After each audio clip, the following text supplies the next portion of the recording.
It began like any ordinary morning, the kind of morning you don't remember. Clouds hung low over the city, not dramatic enough for a storm, not clear enough for optimism. Just gray, just quiet, the kind of silence that hides something. And inside a modest suburban home, Daniel Kovac was already awake. He sat at his kitchen table, staring at a cup of coffee that had gone cold long ago. Daniel was not a remarkable man. He wasn't rich. He wasn't powerful. He wasn't even particularly unlucky, at least not in the way people notice. But what he was desperate. And desperation, when it festers long enough, doesn't explode, it calculates. Daniel worked as a mid-level accountant at a logistics company. 12 years in the same chair. Same spreadsheets, same predictable life. To the outside world, he was stable. To himself, he was drowning. Debt had been building for years.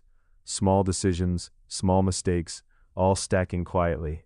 A loan for a car he couldn't afford, a failed side business, medical bills, and then the final blow. A private investment that promised guaranteed returns.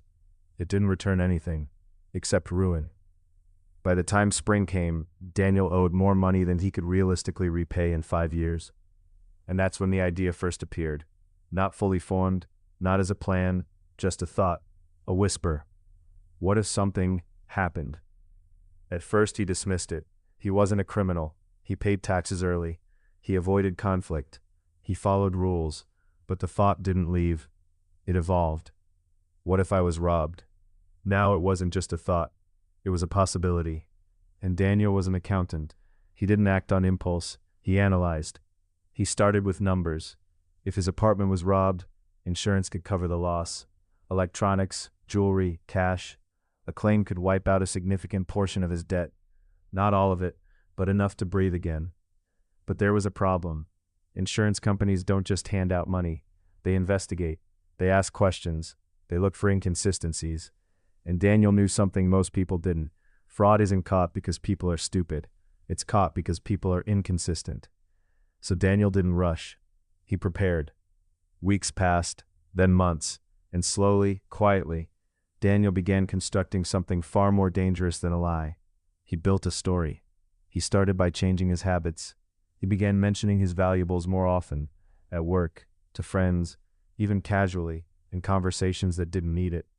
Yeah, I finally bought that watch. I keep a bit of cash at home just in case. I should probably get a safe. Small seeds, planted carefully, because when people hear something enough times, they believe it was always true. Next, he adjusted his environment. He moved items around his apartment, created the illusion of routine. Certain drawers, always slightly open. Certain objects, always visible. He wasn't just planning a robbery. He was creating evidence of normalcy. Then came the timing. Daniel knew one critical rule. A fake crime must feel inconvenient. Too convenient, and it looks staged. So he chose a day that made sense. A Thursday. Not too predictable. Not too suspicious. And then he waited. Because the hardest part of committing a crime isn't the act. It's living with the decision before it happens. The night before the robbery, Daniel barely slept. Not because he was afraid of getting caught, but because something deeper was happening. A line was about to be crossed, and once crossed, there was no going back. At exactly 6:45 a.m., Daniel left his apartment.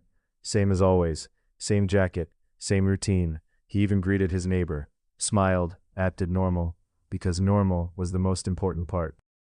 But Daniel didn't go to work, not immediately.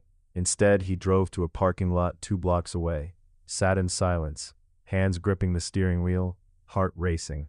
This was it, the point of no return. He stepped out of the car, walked back toward his apartment, and unlocked the door. Everything inside was exactly as he left it, quiet, still, unaware. And then, Daniel began. He moved quickly, not randomly, but deliberately. A drawer pulled open, clothes thrown onto the floor, a chair tipped over, but never too much, never chaotic, because real crime scenes aren't explosions. They're messy, but purposeful. He took the valuables, the watch, the spare cash, a few electronics, placed them carefully into a bag, not stolen, relocated. Then came the final touch, the forced entry. Daniel stepped outside again, closed the door, and took a deep breath. Because this part mattered most. He used a small tool, precise, controlled, just enough damage to suggest intrusion, not enough to raise suspicion. A cracked lock, a splintered frame, a believable entry point. When he stepped back, it looked real. It felt real, and that was the most dangerous part. Because now, Daniel believed it too. He left, this time for real, and drove to work. At 9:12 a.m., Daniel made the call. "Hello? I think I've been robbed." His voice trembled, not entirely fake, because fear had finally caught up with him. The police arrived within the hour. 2 officers, routine procedure, questions, observations, notes. Daniel played his role perfectly. Surprised, shaken, cooperative. He explained what was missing, repeated details he had rehearsed, answered every question without hesitation. Because hesitation creates doubt.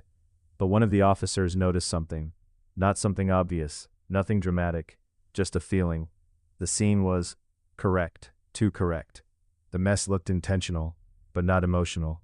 Real victims don't organize their chaos, they react. And Daniel had constructed his. Still, there wasn't enough to act on, not yet. So the report was filed, insurance was notified, and Daniel waited. Days passed, then a week. The claim was processed, slowly, carefully. But something had changed, because Daniel had made one mistake. Not in the execution, not in the story, but in the assumption. He believed that controlling the event meant controlling the outcome. He was wrong, because investigations don't just look at what happened, they look at what doesn't fit. And somewhere, in a quiet office, someone started asking questions. Questions Daniel hadn't prepared for. And that's when the story